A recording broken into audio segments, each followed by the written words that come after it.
2023년 9월 1일 금요일, 오늘 우리가 함께 묵상할 하나님의 말씀은 요엘 2장 4절에서 11절 말씀입니다. 그의 모양은 말 같고 그 달리는 것은 기병 같으며 그들이 산 꼭대기에서 뛰는 소리는 병거 소리와도 같고 불꽃이 건물을 사르는 소리와도 같으며 강한 군사가 줄을 버리고 싸우는 것 같으니 그 앞에서 백성들이 질리고 무리의 낯빛이 하얘졌도다. 그들이 용사같이 달리며 무사같이 성을 기어오르며 각기 자기의 길로 나아가되 그 줄을 이탈하지 아니하며 피차에 부딪히지 아니하고 각기 자기의 길로 나아가며 무기를 돌파하고 나아가나 상하지 아니하며 성중에 뛰어들어가며 성 위에 달리며 집에 기어오르며 도둑같이 창으로 들어가니 그 앞에서 땅이 진동하며 하늘이 떨며 해와 달이 캄캄하며 별들이 빛을 거두도다. 여호와께서 그의 군대 앞에서 소리를 지르시고 그의 진영은 심히 크고 그의 명령을 행하는 자는 강하니 여호와의 날이 크고 심히 두렵도다. 당할 자가 누구이랴. 하나님의 징계는 은혜의 통로. 장차 여호와의 날 서민을 심판할 대군의 위용을 묘사하고 그로 인해 서민이 얼마나 크나큰 공포에 휩싸일 것인지를 나타내주고 있습니다.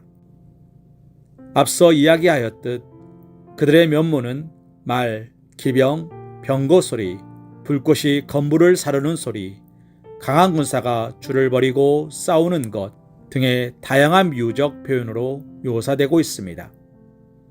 이로 인하여 백성들은 질리고 낯빛이 하얘질 것이라 묘사합니다. 다시 말해 겁에 질려 있고 소름이 끼쳐 주체하지 못하는 면모를 나타낸 것입니다. 이상의 내용을 감안한다면 실로 장차 임할 심판이 얼마나 두려운 것인지를 깨달을 수 있으며 그날이 닥치면 파멸과 죽음 외에 다른 것을 생각할 수 없는 절망적인 상태에 이르고 말 것입니다. 이러한 사실은 7절에서 9절의 내용을 통하여 더욱 분명하게 강조되고 있습니다.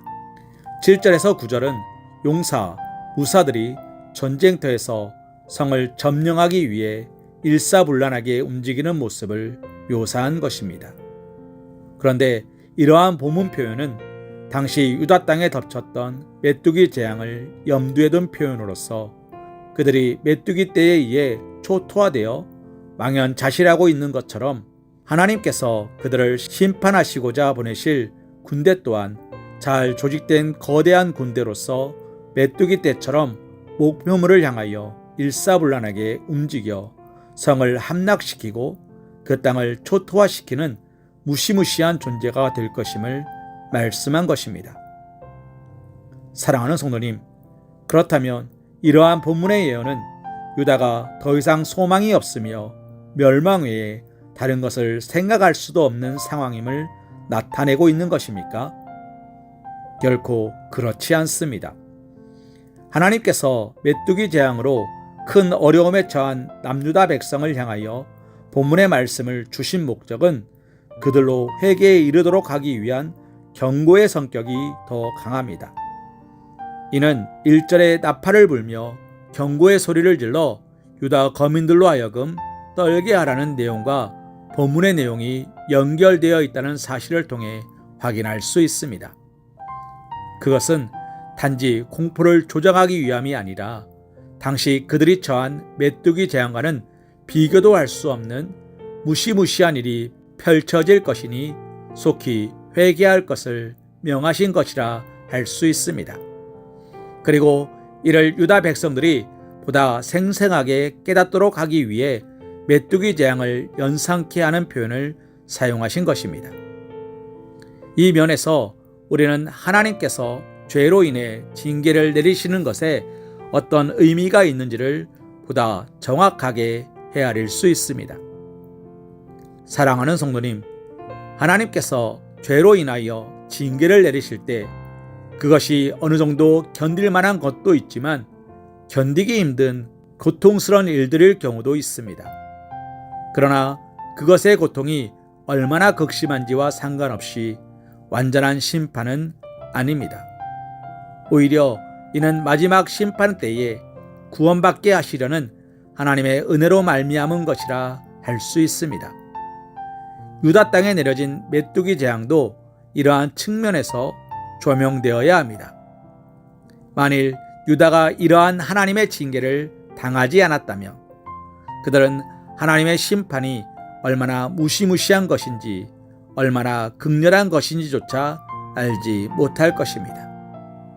그러나 이미 메뚜기 재앙으로 죄로 인한 하나님의 징계가 얼마나 처절한 것인지를 생생하게 인식한 그들은 장차 임할 심판에 대해서도 분명한 시각을 갖게 되었을 것입니다. 이를 감안하면 메뚜기 재앙은 유다 백성에게 고통스러운 것이었지만 그것은 일면 장차 임할 돌이킬 수 없는 완전한 파멸의 심판을 피하도록 인도하는 은혜로운 통로로 주어진 것이라 할 수 있습니다. 그렇습니다. 우리들 중 누구도 징계나 고난을 당하는 것을 원하지 않습니다. 되도록 편한 삶, 안락한 삶을 살기를 바라는 게 인지상정입니다. 그러나 그 같은 삶만이 계속된다면 우리는 쉽게 죄에 빠지기 쉬우며 죄를 짓고도 그 죄의 심각성을 헤아리지 못한 채 더 큰 죄까지도 아무렇지 않게 범하는 상태에 이를 것입니다. 이러한 삶을 사는 자는 필경 철저한 파멸의 심판을 당하고 말 것입니다. 하나님께서는 하나님의 백성들인 우리가 이러한 상태에 이르지 않도록 때로 매를 들기도 하고 회초리를 내리치기도 하며 심지어 채찍으로 내리치실 때도 있습니다.